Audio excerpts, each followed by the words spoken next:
Hi everyone, and welcome to our yet another webinar. My name is Martin Hopkins. We will be joined later by Karen when we do the Q&As at the end.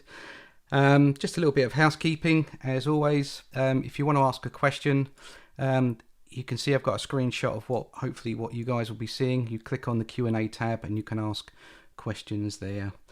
Right, okay. What we'll be doing today is looking at how to build a responsive skin, and as a bit of a preview to this, what we'll be building is something like this. You can see I've got two information boxes with a picture and some text, and when we change the width of the screen they shrink down. This one at the bottom is using scaling, so not only does it shrink down, it also shrinks down the text, so the whole thing is scaled down. And then the top one here is using size and position. So we've just made the actual sizes of the box smaller, but as you can see, the text itself is the same size. So you've got one here that's scaling down, scales down everything, and this one here. And of course, with our logic blocks, if I reduce the screen width even further, you can see that we can actually start to rearrange the screen. So where you've got say like a phone in portrait, you know, and it's better to have it long ways, then you can design the skin to adapt to that. Right, okay, so this is what we're going to be playing with. All right, so let's start off then. I've got a project that I've already started. Let's open this up. He says, here he is. Boom. Now, I've shown in so many in webinars how to, open Pano 2 VR, add the panoramas. So I'm not going to do that again. We've already done that. I've already started a skin. If I open the skin up, you'll see what I've done is I've added two menus, and you can see in the skins tree they're slightly different. And the reason why they're slightly different is because one has been designed to work with mouse enter and leave, one has been designed to work with a mouse click. So as an example, if I disable the mouse click one, save the skin and export, you can see that when I mouse enter, we've got the menu items pop up, and when you click, mouse away. So this works really well for computers. It wouldn't work so well for a touchscreen device, because with a touchscreen you'd want to click. So what we can do is use our logic blocks for this. Now, if we have a look here on this version, so if I hide this one and show this one, here we go, just to show you what I'm talking about. Here, if I mouse enter, nothing happens. When I click on it, we see it come up, and if I click the other side, we can then select items. So this lends itself better for touchscreen. So that's the first thing we're going to look at, is how we can change between the two. Now, how I'm going to do that, as I said, we're going to use our logic block. So this is the scroll area for a desktop. Okay, so what I'm going to do is under the visible, I'm going to select that because I want this to be my initial menu, and I'm going to say player HasTouch equals true. I'm going to hide it. All right, and on this one, I'm going to hide this initially, but I'm going to say that if the player has touch, if that's true, I want to show this one. Okay, so that's basically set up the skin to be responsive in a way to the type of device. Is it a computer screen with a mouse, or is it a screen with a touch screen? So what I'm going to do is, by the sheer magic of the internet, I can show you my phone. Here it is. Okay, and what I'm going to do is we're going to use our internal built-in web server and type in the address in my phone, and we'll be able to see this working. Now, before I do, what I've done is I've reset all my settings. So this is like a brand new build of Pano 2 VR, and I want to show you how we can set up Pano 2 VR where you can then attach iPads or other devices like phones, Androids, whatever, and you can locally test these your skins on your device. And the way we're going to do that is if I go to, I'm on the Mac, so I'm going to go Pano 2 VR preferences. Excuse me. On the PC, that will be file settings. You would open up your preferences and would have a look at web server. Now here is the basic settings, or the standard settings. So under network access, it says only local host. So it's only this computer. If I deselect this, it's now going to broadcast the address across the network that all the devices are on. So that's the important thing. So if you've got a local network, all the devices need to be attached to that local network. And port numbers. Now, if you open this up, it will randomly choose a port. I tend to set my standard port to 8000. And then we have an HTTPS, so a secure server, which is what we need if we want to test things like gyroscopes. So I'm going to set that to on. So I'm now using a secure server, and I'm going to set this to 8001, and that just differentiates the two for me. So I'm going to click OK to this, and now if we go to Tools, Integrated Web Server, you can see there's the old the old setup, local host only. When I restart the server now, we can start to see a more familiar IP address here, or address here. So now you can see that we've restarted. If I rebuild the output and go back to it, you can see I've now got content. All right. So what I'm going to do now is grab my phone, all right, and bring this into view. Here it is.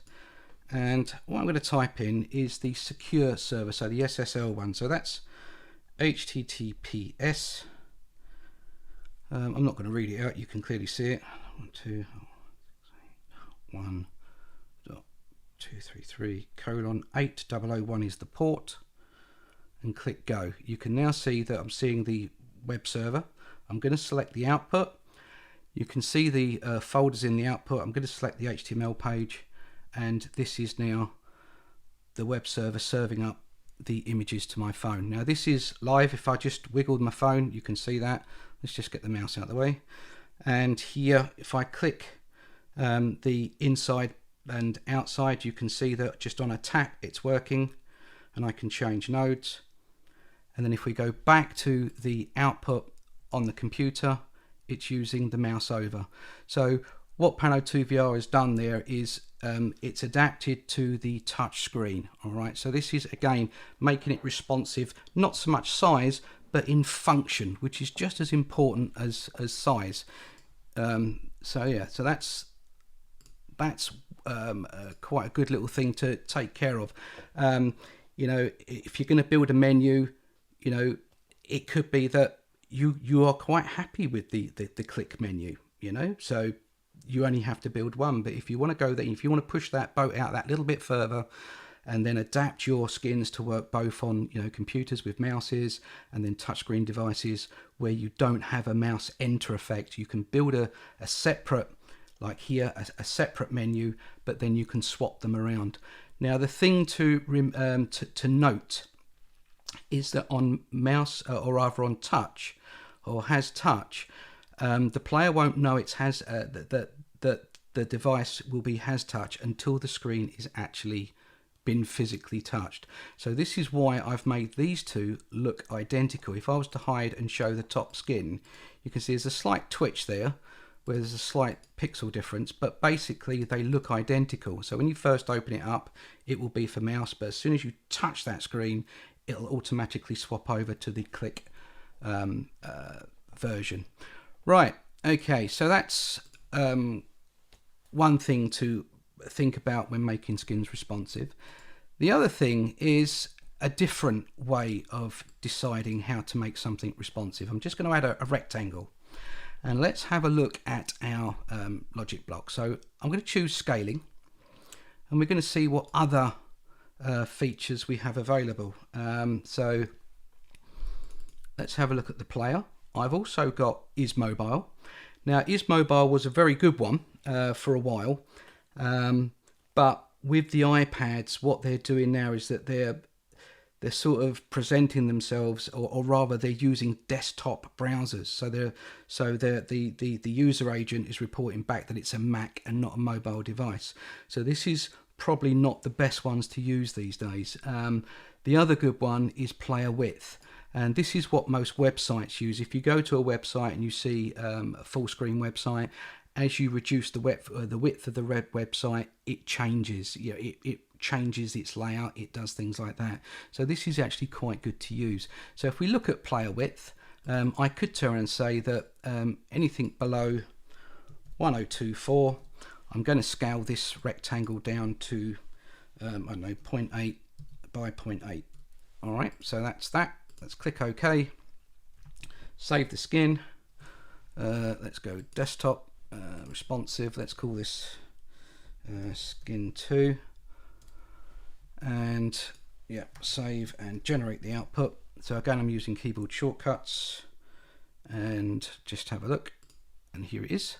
So now when we move the width, as soon as it's below 1024, we've scaled it down. There you go. And you can actually apply this to most things. All right. So yeah, that's another way of making your skins responsive. And what's good about that is that you don't really have to worry about positioning. But having said that, I do want to make a that pop up. So let's just add a external image loader. All right. I'm going to make this 200 by 150. Okay, and I'm going to set that to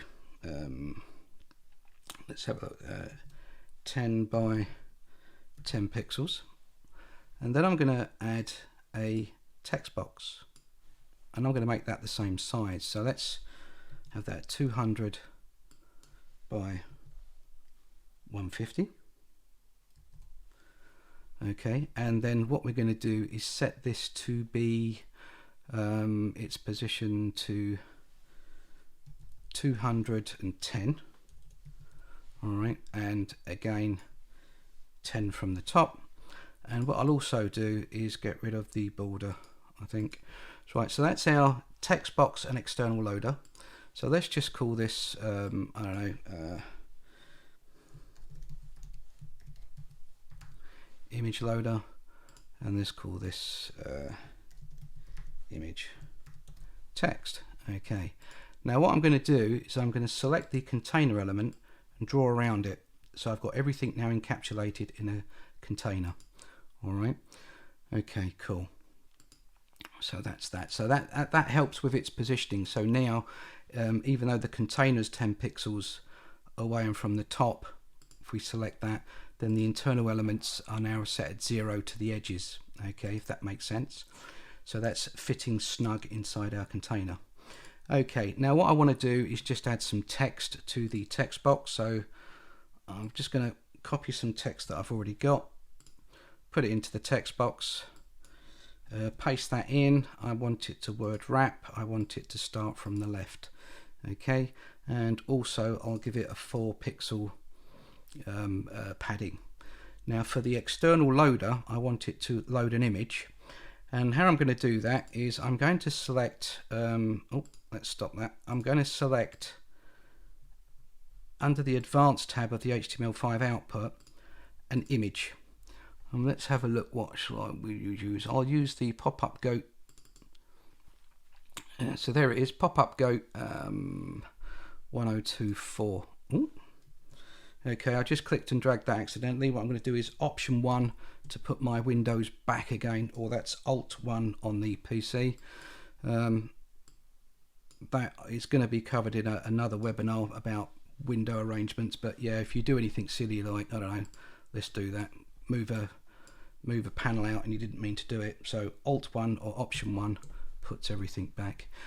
Okay, so let's have a look then. So I've added my pop-up image. If we have a look and publish this, what I want to show you is if we right button click open in folder, here's the output, and you can see under assets it's actually put 2 in. I had a a 640 image and a 1024 image. I'm just going to concentrate on the 1024 image at the moment. So I'm just going to select that, and then I'm going to go back to the skin editor, go back to the external loader, and the path to this, it's in the assets folder, and that's the file I want it to display. Now this is going to be slightly interesting, this. So if I save this and open it, boom, we've got a really big image. And that's because when you get the external loader to display anything, you've got its content scaling. It's set to none, so it's showing that image at 1024. Now if I set it to fill and just align it in the center of the external loader, what should happen now is it should then just fill the external loader like that. There we go. Okay, so now we've got our menu. I can't scroll the text, so let's just go back and fix that. So let's select the text box and set scroll bar. Here we go. So now we have a look at the output. I should have now a scroll bar. There we go. So that's our pop-up. All right. So that could be from a button, from a hotspot. So now let's look at making it responsive. So again, let's start off with that scaling. All right. So let's go to player width, less than, as I said, 1024, and we can scale it down. Let's go nuts and go 0.6. All right. Click OK. As we mouse close, save and export. Here it is, and as I reduce the width of the window, you can see it scaling down. Now spot the deliberate mistake. It's scaling down, but it's moving away from the edges, and that's because if you were in our last webinar with size and position, you would have seen that when we're scaling we have this anchoring. So this needs to be anchored, so when we scale and it gets smaller, it's getting smaller but going back to the top left hand corner. Okay, so let's look at that. Click, and there it is. So you can see that we're scaling correctly. But of course, when we're using scaling, as I said, we're not only just scaling the image, we're scaling the text and everything else. So at some point, you know, it could be that you can't read it anymore. So this is probably not the best way. If you had something that wasn't so big like this, I mean, okay, you can say you can still read this text, so that really isn't overly an issue. But if you had something much larger and it's scaled down, then you couldn't read the text. So what you'd want to do is, rather than scale something, just change its size so the text in size stays the same size. Okay, so let's look at how we would do that then. So I think, well, what I'm going to do is just to make, actually I can put that back, just to, because I want to try and save the outputs so when you guys can download later on. So let's, so what skin's this? This is skin 2. So I'm just going to make a copy of skin 2 and just call that skin 3 just before I modify it.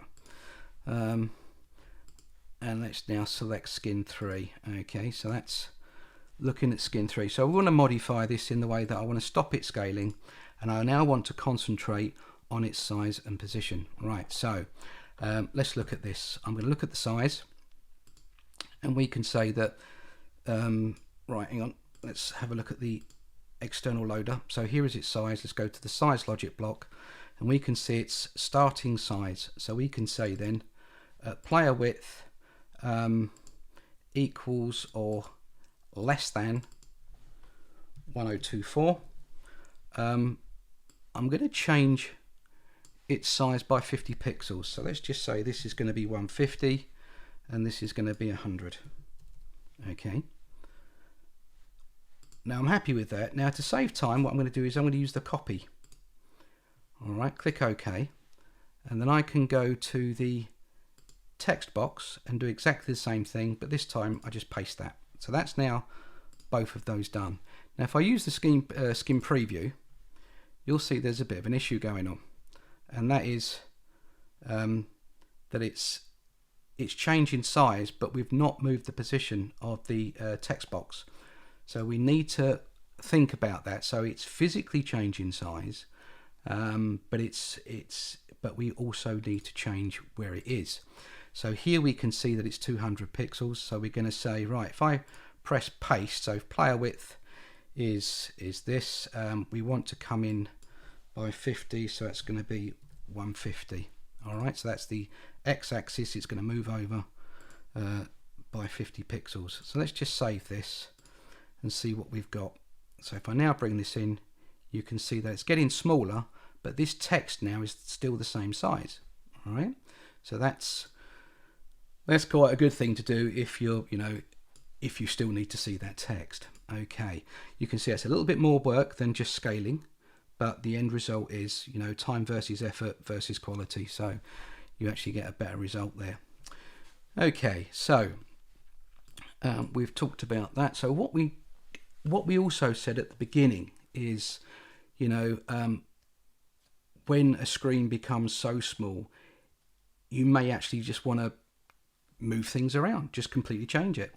Okay, so with that said, what I'm going to do is close this, go back to my project, open in Finder, and we're going to make a copy of this, and I'm going to set this to be skin 4, and we'll use this to work from. Okay, so I'm now changing skins to skin 4 and opening this up. So this is exactly where we were before, and now we're going to modify this one to change things around. Now, okay, so think about this. I'm quite happy with the sizes that it goes to, but I'm going to move this text box underneath the external loader. All right, now let's have a think. Right, so we've got this text box, and we're saying this text box, when the player width is below 1024, it's going to move over. But what I'm going to say now is, if the player width is, let's have a think, equal to or less than 640, all right, I'm going to physically change its position. All right, I'm going to move it to, let's have a think. Oh, so that's going to be 0. So it's going to go right over, and it needs to come down. So let's just do 150. All right, and let's just preview this because I'm expecting to see a problem. Yeah, and it's not working because this one needs to be above it. The logic blocks, all right, it interrogates starting from the top down. So when we first opened and the player width was above 1024, all right, it looked at that one first, and as we brought it in, it came to 1024. So if this was on top, this was the first logic block that was activated, if you like, and that's when it all moved. Now that we've swapped them around, if we now open it at 1024, it will run through this. So it say, well, it's not less than 640, so it then stops here and activates this condition, all right, or executes this condition. Now that we've swapped them around, what should happen is we should get that. Here we go. All right. Now the problem there is I've come down too far. Okay. So again, we go to position and say, right, I've come down too far, so I probably need to come up minus 50. So let's see what that does for me. Nothing. Right. Okay. Okay. Right. Well, that's really broke it. Okay. So let's go back to their position. Okay. Let's try 0. Right. Got to get my head around this. So player width, because it's not that one we're adjusting. We're adjusting this one. So let's try that to 100. Right, so yeah, I was actually adjusting the wrong logic block. So there we go. All right, there you go. Okay, so we've now got that two-step. Now, with the external loader, when you're using the preview, you can't see the preview. So let's just export this. and we can now see this working. All right. All right, so that's basically how to swap stuff around. Now, as I say, the key point here for me when we're talking about making responsive skins is, you know, are you scaling something down? If you're not scaling it down too much, so you're going 0.8, then just use the scale. It's far simpler, it's easier. If you've got large amounts of text and you're going to be scaling it down to a smaller area, then don't scale it, change its size, try and keep the text as large as possible. All right. The other consideration is, you know, does it have touch? You know, if the skin is being responsive, it not only needs to be responsive to the screen sizes, which everybody goes on about, but it also needs to be responsive to its control. So is it a touch screen? Can I use this with my finger? Can I use it with a mouse and a click? All right. Okay, right. We've shot on quite well with this webinar, but one thing I want to show you, something else is, let's go back. When we added assets, I only added that. I had the output folder already added, so I'm just going to make sure that I've got this one added. So I've got the goat 640 added, right?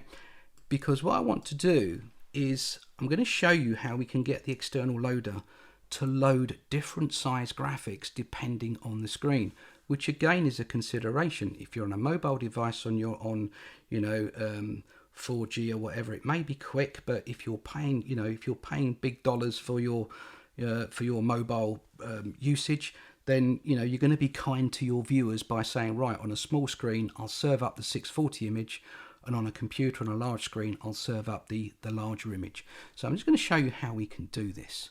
All right, now let's go back to our external loader. Now our external loader is using this image. All right, so I'm going to copy this and I'm going to open up the logic block for the external loader, and I'm going to say what we're going to say. We're going to say player width, if it's equal to, or no, actually if it's above 1024, all right, here we go, and it's going to use that 1024 size. I'm going to add another one that says if the player width is equal to and less than 1024, we're going to use the 640 image. All right. Okay, so with that said, what I need to do now is remove this, because what will happen is when the player opens and you're on your device and you're on a screen width smaller than 1024, what will happen is it'll look here first, download this image, then look at the logic block, then say, oh, it's below this size, let's download the 640 image as well. So it's important that you remove that line, so the skin or this logic block won't know which image to fetch until such times that the logic block condition is met, and at that point it will then fetch the image that you'll need. Okay, so with that said, let's test this. I'm going to open it up, and the way I'm going to test this is I'm going to leave the screen width quite open, all right, and I'm going to go to our tools and integrated web server. All right, I'm going to build the output and let it go, and let's see what we've got. All right, and it didn't work. Right, so what I need to do then is let's go back to the browser. I'm just going to clear the cache. I'm also going to restart the server, and then I'm going to regenerate the output. Okay, so that's that, and let's go down, and you can see here in this line that the web server is telling me that when we opened this project up, we're using the image size 1024 JPEG. Okay, right, so now what I'm going to do is let's reduce this down to that size. And let's do the same thing as we did before. Let's go Tools, Integrated Web Server. I'm going to restart the server. I'm also going to clear the cache of the browser just in case, and we are going to rebuild the output. Alright, so let's see what it's done now, and here you can see we've now successfully downloaded the 640 JPEG. So again, using the logic blocks, not only can you deliver very responsive skins to your customers' projects, but you can also tailor the files that you're using. So, you know, on smaller devices, which are probably going to be mobiles, you can deliver, you know, lower resolution and lower file size elements to the skins. So it isn't just a case, you know, when someone says to me, can you make a skin responsive? It's like, well, of course we can. But it isn't just a case of, is it responding to the device with its screen? It's how the device works, what's the bandwidth available to that device, all of that sort of thing. So, you know, I'm going to sort of wrap this screencast or this webinar up. I think I've covered most of the things I want to, and I hope you sort of have got something out of this in the way that, you know, making responsive skins isn't just a case of does it fit. You know, there's a bit more to it, and, you know, just that little bit more time, you know, do, you know, scaling versus size, etc, etc. Right, well, as I said, I'm going to wrap that up. I think I've been speaking way too long, and what I'm going to do is now hand you over to Karen, who will then ask me all the questions that you guys have been asking. So Karen, over to you. Hello world, how are you? So we only have one question. Super. And yeah, and somebody even already answered it, but I'm going to ask it anyway. So we have it recorded. Daniel says, hi Hopkey, you're using 1024 pixels as the threshold player width in the logic blocks. Right. Is this a recommended value, or are there general recommended threshold values for responsiveness logic? So, and Inc. S had also added a bunch of breakpoints to fine-tune those responsive designs. But would you like to also answer this? Yeah, well, what I'd like to do, and which I didn't cover, which I should have done, and my apologies, is I'm just going to close the integrated web server and open the skin up, because, right, the skin, if you click here, you see our preview, and it's showing the size that my skin canvas is, all right, and you can see that it's 640, and if I get it back to wider, it responds. But the other thing is, if you notice that the skin button or the preview button has got a little down arrow, and when you click it, you get some options, all right. Now these were screen pixel sizes of old, okay. I'm sure that we need to update these, and also you can use the preview or activate the is mobile in the preview. So if I was to deselect that and show that, you'll see, I mean, obviously we're using screen width here, but had I been using the is mobile logic block, we could have, you know, seen, oh, let me press and hold, we could have selected that, and then it would have been using the is mobile. But the question was the different breakpoints for screen sizes. Now here we've put in the older type iPads and iPhones. So now the thing to remember is not screen resolution, it's pixel size, or as they call it, logical pixel size. So as an example, the iPad is 1024 by 768, but an iPad with Retina display is ridiculously sized resolution, but its physical skin size is still 1024 by 768. All right. So if you were to build, say, an iBook or something like that, an iBook project, and you know which is going to go onto an iPad, then you would design your skin around that particular 1024 by 768 skin size. So, but the reason why I wanted to show you this is under the properties panel. Obviously they're bringing out new devices every day. They've brought out the iPad Pro. We can go under properties, And if we have a look here, we've got under the skin editor tab, you can add custom sizes. So we've started you off with a few here, but you can add whatever size you want. So let's just call it, I don't know, iPad Pro landscape, and type in some sizes. I mean, obviously just Google whichever sizes you want for your displays, but then you can add them here and then use the skin preview to help you design your responsive skin. I hope that answers the question or goes somewhat towards it. I think it does. I'd forgotten that you can change the live preview settings. So thanks for reminding me, and I hope others.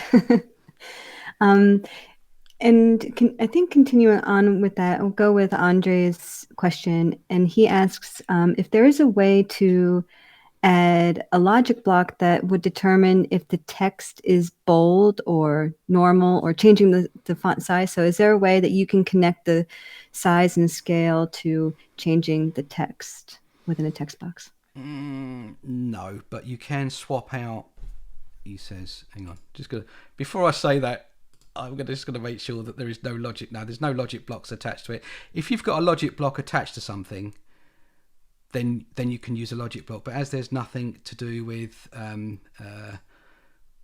these settings, then we can't. But a text box is no size at all. What you could do is say, right, I'll put 2 text boxes in, and one will have one attribute, one will have another attribute, and then you can use a logic block to hide and show whichever text box. There's no harm. As I say, that first skin that I showed you, I'd actually put in 2 menus, and the elements in a skin really don't take up. I mean, obviously, if you're chucking loads of big JPEGs into a skin, it starts to get big and bulky. But generally speaking, how we sort of design skins, actually, I'm going to show you this because this is interesting. The way that design skins, let's go back to skin 1 and go back to where we were here. I'm using the node image, all right? And that node image, if they are the same size, even though I've got 2 completely different menus here, I'm only going to generate 1 set of thumbnail images, because they're both the same size. So when I'm outputting, that's what it's going to do. So yeah, it's all clever. It's all clever. Anyway, I hope that so basically, in a nutshell, add 2 text boxes and hide and show them using the logic blocks. But no, we can't detect whether if one's italics or using bolds or anything like that. Thank you. I'm going to go back to David's question, where he's asking if hotspots can be also responsive. So if you're making, for a hotspot template. Absolutely. You can use the same logic. Let's start a new skin. What I'm going to do is add a hotspot template. There it is. Actually, I can't, because you can't show.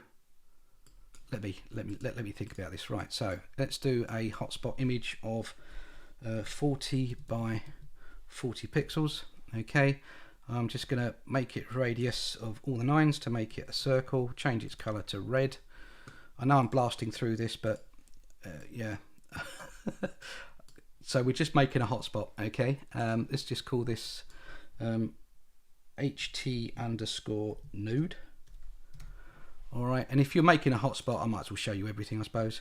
I would give it the action of mouse click, open next panorama. It would open the hotspot URL, and I would set it to use the target view. The target is default to default view. If you set a target view, it will use that, so you don't have to touch anything else in the skin. Right, so with that all said, let's have a look and save this. So desktop, and what number is this? This is going to be skin 5. Okay. All right. So skin 5. I'm going to add a hotspot and publish. So there's my hotspot. Okay. So that's not doing a great deal. Right. Okay. So let's go back to the image, and then again, just for pure speed, I'm going to go for the scaling. Player width is less than 1024. I'm going to scale that down by, let's do 50%, so 0.5. So 0.5. So that's going to make it, oh, missed that one, 0.5. So let's make that really diddy. and the scaling is set into the center, so that's what I want it to do. I don't want it to go to any of the corners. I want it to scale down into the center. So if we save, publish, and you can now see my hotspot is now becoming responsive. Also, with hotspots, now I could be getting myself wrong here. Distance, here we go. We've got a distance. You can set up a distance as well, and you can actually make the hotspots different sizes at different distances. I think it's up to, if memory serves, I could be wrong, 10 meters. So once you get past 10 meters, they will stay the same size. But as you get closer, so the hotspot can get bigger. He says, I'm waiting for a message to come in from the man. Oh, this is only for WebVR. Okay, scrub that. Yeah, so WebVR, if you've got this set on, I think it's 10 meters, and any hotspots will get bigger. So in WebVR, they're responsive, so yeah. But in a normal, obviously in a normal hotspot, we can use this trick. So again, that's why it doesn't need to be automatic, because we can actually add a logic block to do whatever size we want. And again, we could add more to this. You know, on this one logic block, we could have gone player width, so less than 1024, but more than 640. Okay. And then the next condition could have been player width equals to and less than. So if it's more than 640, it'd be 641. So this is going to be 640, and below we'll just, let's make that really diddy. So 0.3 by 0.3. And let's have a look at this. So yeah, you can see that now. We can now make that responsive under two different sizes. Okay, I'm sure I did that a bit too quick, so just to go back to that, just to show you that scaling logic block. So I've actually set in an AND condition. So these are the conditions. So this here is just one expression. So this logic block contains two expressions. This condition or expression has two conditions. So it's a player width. If it's below 1024 but above 640, use this. And if it's equal to or below 640, use this setting. So there you go. You can make hotspots very responsive. Next. Is that it? Yes. No, I'm sorry. You have to kind of click a few things, and I have to get there quickly. So I'm gonna head to Mark's question because I think it goes back to loading those images where he's asking, he says for variable resolution assets, like what you used, the 1024 versus 640. Yep. Does the skin always load the larger default image first? No. No, it's, as I said, right, let's go back to the skin. I think it was, what number was it? Was it 4? I think we were playing with. Let's have a look. Yeah.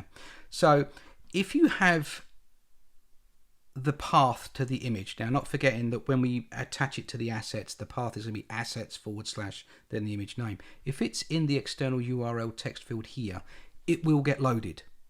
That will be one of the first images it loads first. Okay.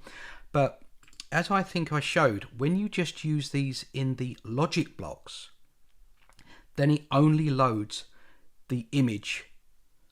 So as an example, if I open this up on an iPad, the iPad will only see the 640 image because its maximum screen width. So in landscape, it's 1024. So it will only get this 640. It will not load the 102. It will see the 640. It will not load the 1024.